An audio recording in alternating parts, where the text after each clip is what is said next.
মাত্র থাকতে পারে, চা মাত্র, কত মাত্র থাকতে পারে, দেখা মাত্র ইত্যাদি, কত মাত্র। এখন এই মাত্র কি সব বই নিয়ে এসে আমি কি এখন খুঁজে বের করব? যে প্রশ্ন করবে সে দুনিয়ার, সে হচ্ছে পাতাল থেকে বই তুলে নিয়ে এসে করুক, তোমার দেখার দরকার নাই। মাত্র দেখলে তুমি অমনি নৃত্যতে গোল করবা। শিক্ষার্থী বন্ধুরা, আজকে আমরা নিত্য সমাস খুবই ভালো করে এবং বিস্তারিত দারুণ করে শিখব। পরীক্ষায় যেভাবে আসবে সেভাবে পারবা, এর বাইরে আসবেন ইনশাল্লাহ। একটু ভালো করে খেয়াল করো, আমরা যেন এমন পড়া পড়লাম যে পরীক্ষা আসলেও পারলাম না, এরকম যেন না হয়।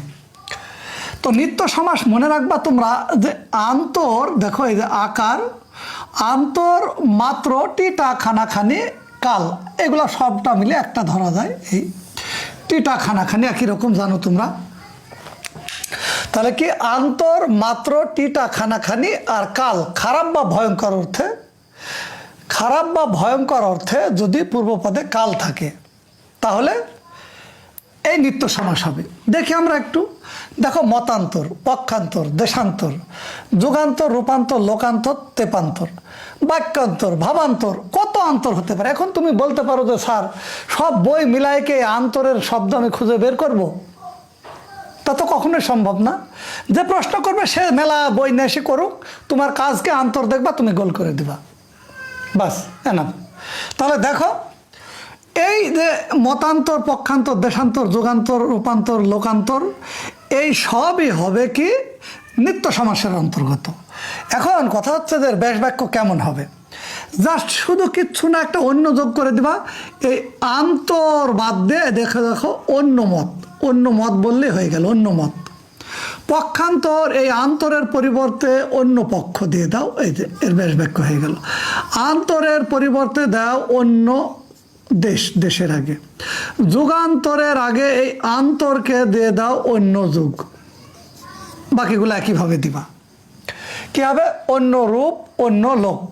তবে একটা ব্যতিক্রম তোমরা একটু জেনে রাখবা, অনেক সময় দেয় তেপান্তর, যেমন এটা হয় না, এটা তোমরা ব্যতিক্রমের মধ্যে ঠিক করে রাখবা যে তিন প্রান্তের সমাহার, তেপান্তর, এটা হবে কি দ্বিগু। কি হবে? দ্বিগু। এবার দেখো মাত্র থাকলে কেমন, যেমন শ্রবণ মাত্র, দেখা মাত্র, যাওয়া মাত্র, চা মাত্র, কেবলমাত্র। এই কেবলমাত্র নিয়ে একটু কথা আছে, সেটা আমি বলছি। কত মাত্র থাকতে পারে, চা মাত্র, কত মাত্র থাকতে পারে, দেখা মাত্র ইত্যাদি, কত মাত্র। এখন এই মাত্র কি সব বই নিয়ে এসে আমি কি এখন খুঁজে বের করব? যে প্রশ্ন করবে সে দুনিয়ার, সে হচ্ছে পাতাল থেকে বই তুলে নিয়ে এসে করুক, তোমার দেখার দরকার নাই। মাত্র দেখলে তুমি অমনি নৃত্যতে গোল করবা। হ্যাঁ, তবে এর ব্যাস বাক্যটা কেমন হবে একটু দেখে নি।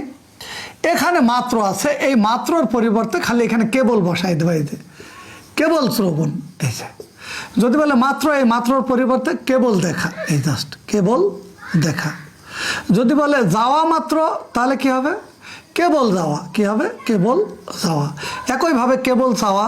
এখন কেবল মাত্র কেন হবে না? তোমরা জানো শুদ্ধিকরণে যে বিষয়টা আমাদের, এটা কিন্তু একটা কেবলমাত্র, এটা শুদ্ধ নয়, এটা ব্যাকরণিকভাবে শুদ্ধ নয়। কেন? আমাদের এটা শুদ্ধ হয় কেবল, কেবল লিখতে হবে, নাহলে মাত্র লিখতে হবে, যে কোনো একটা। কেবলমাত্র এটা কিন্তু বাহুল্যতে পড়ে যায়। কেবলমাত্র এটার ব্যাস বাক্য করলে কি হবে? মাত্র যদি বাদ দিই তাহলে কেবল কেবল হয়ে যাবে। তাহলে বুঝতে পারছো এটা তো শব্দই গঠিত ঠিক না। আমরা অনেক শব্দই বলি যা ব্যাকরণগতভাবে ঠিক না, তেমনি কেবলমাত্র এটা। তাহলে চা মাত্র কেবল চা হয়ে যাবে। ব্যতিক্রম দেখো অতিমাত্র, এটা মনে রাখবা। তাহলে এটা হবে মাত্রাকে অতিক্রান্ত। কি? অতিমাত্র হবে মাত্রাকে অতিক্রান্ত, এটা অব্যয়ীভাবে পড়বে, এটা তোমরা একটু খেয়াল রাখবে আলাদাভাবে। এবার দেখি লোকটি, পাখিটি, গাড়িটি, কলমটি, ডাস্টারটি, বোর্ডটি, টেবিলটি, চেয়ারটি, যা দেখবারটি, এটার ব্যাস বাক্য কী হবে জানো? একটি লোক, এইটি বাদ দিয়ে একটি লোক, এইটি বাদ দিয়ে একটি পাখি, এইটি বাদ দিয়ে একটি গাড়ি, একটি কলম। আর যদি থাকে টেবিলখানা, গাড়িখানা, তাহলে একখানা টেবিল, একখানা গাড়ি, এইভাবে যে একখানা গাড়ি আমি এখানে ব্যাস বাক্য লিখেছি। তো এই খানা, খানিটি থাকলে এগুলা কি তুমি অবশ্যই নিত্য সমাসের অন্তর্ভুক্ত করবা। আরেকটা কি বলেছি? কাল। দেখো কাল, তাহলে কালটা কি?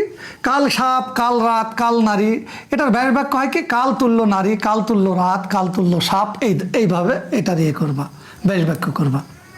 তো দেখো যে এই যে দেখো খারাপ বা ভয়ঙ্কর, তো কাল সাপ মানে ভয়ঙ্কর, কাল রাত কি ভালো রাত, কাল নারী মানে ভালো নারী, ভয়ঙ্কর কিছু বোঝাচ্ছে, খারাপ কিছু বোঝাচ্ছে।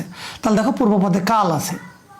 এই আর একটা বিষয় খেয়াল করো এখানে, এই যে 92 আমাদের মূল ব্যাকরণ বইয়ে ছিল আগে, এইটা একটা বিশেষভাবে একটা সমাস, এইটা আগে আমি ব্যাখ্যা করি। আমরা যদি বলো তুমি সেও আমি, তুমি সেও আমি, অর্থাৎ 3, 2, 1 যদি হয় 321, তাহলে হবে একশেষ দ্বন্দ্ব।